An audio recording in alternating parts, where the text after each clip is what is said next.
Hello കൂട്ടുകാരെ, നമുക്കിന്നൊരു മോരുകറി വെക്കാം. മോരുകറി എന്ന് പറയുമ്പോൾ നമ്മൾ മോരുകറി വെക്കാമെന്നത് പല സാധനങ്ങളായിട്ട് നമ്മൾ കറി വെക്കത്തില്ലേ. കുമ്പളങ്ങ ഇടാം, കടച്ചക്ക ഇടാം, ഏത്തക്ക ഇടാം. അപ്പം ഞാൻ മത്തങ്ങ ഇട്ടൊരു കറി വെക്കാമെന്ന് വിചാരിച്ചേ. അപ്പം ഞാൻ മത്തങ്ങ ഇട്ട് കുഞ്ഞായിട്ട് അരിഞ്ഞത് ഇങ്ങനെ ഇടുവാണ്. ചെറുതല്ല, നമ്മൾ സാധാരണ അരിയത്തില്ല അതുപോലെ തന്നെ. ഇത് പച്ചമുളകും കറിവേപ്പിലയും,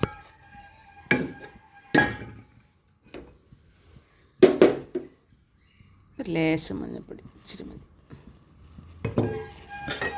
ആവശ്യമുള്ള വെള്ളം,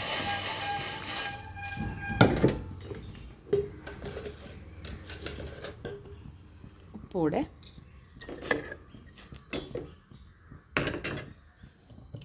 ഇത് വേവട്ടെ. നമ്മുടെ മോരുകറിയുടെ മത്തങ്ങ എല്ലാം വെന്തിട്ടുണ്ട്.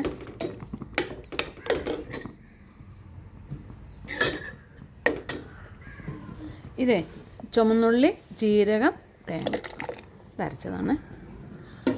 എല്ലാവരും മോരുകറി വെക്കുന്നതല്ലേ അല്ലേ? എല്ലാവരും സൂപ്പർ മോരുകറി വെക്കും.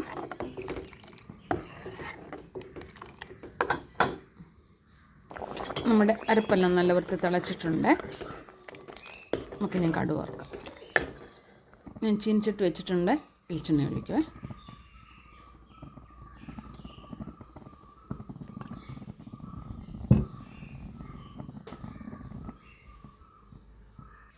എണ്ണ ചൂടായി കടുക് വറക്കുവാണ്.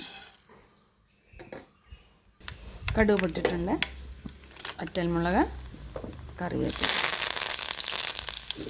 പിന്നെ ഇത് ഇഞ്ചിയുണ്ട്, വെളുത്തുള്ളിയുണ്ട്, പച്ചമുളകുണ്ട്, കൊച്ചുള്ളിയുണ്ട്. ഞങ്ങൾ ക്രിസ്ത്യൻസ് രീതിയില്ലേ ഇങ്ങനെയാണ് മോര് കാച്ചുന്നത്. ഇഞ്ചിയും വെളുത്തുള്ളിയും ഞങ്ങൾ ഇതിനകത്ത് അരിഞ്ഞിട്ടുണ്ട്. ചിലർ ചുമന്നുള്ളി മാത്രം ഇടും, പക്ഷേ ഞങ്ങളുടെ സദ്യയുടെ ഇഞ്ചിയും പച്ചമുളകും വെളുത്തുള്ളിയും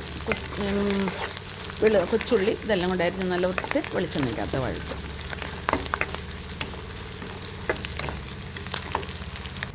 നമ്മുടെ കഷ്ണശാല ചെറുതായിട്ട് തണുത്തിട്ടുണ്ട്. ഞാനകത്തോട്ട് തൈരൊഴിക്കുവാണ്. ചൂടോട്ടൊഴിച്ചാലേ അതൊന്ന് പിരിഞ്ഞു പോകും. ഞങ്ങളിങ്ങനെ ചെയ്യുന്നത്.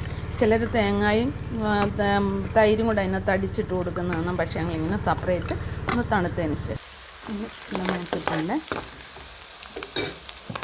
ഉലുവാപ്പൊടി, നമ്മുടെ കായപ്പൊടി, ഞങ്ങൾ കായപ്പൊടി ഇടും പുളിശ്ശേരിക്ക് കേട്ടോ. ചിലയിടത്തിൽ ഞങ്ങളിടാം. ലേശം മഞ്ഞൾപ്പൊടി. സ്റ്റവ് ഓഫാക്കിയിട്ടുണ്ട്.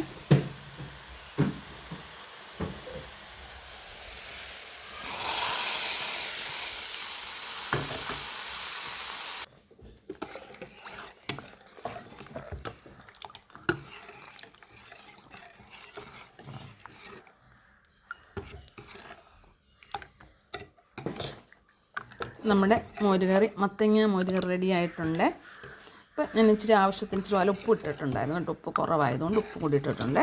അപ്പോൾ നിങ്ങൾക്ക് ഈ മോരുകറി ഇഷ്ടപ്പെട്ടാൽ ലൈക്ക് ചെയ്യാനും ഫോളോ ചെയ്യാനും ഷെയർ ചെയ്യാനും മറക്കരുത്. കമൻ്റ് ഇടാനും മറക്കരുത് കേട്ടോ. നമ്മുടെ മോരുകറി റെഡി.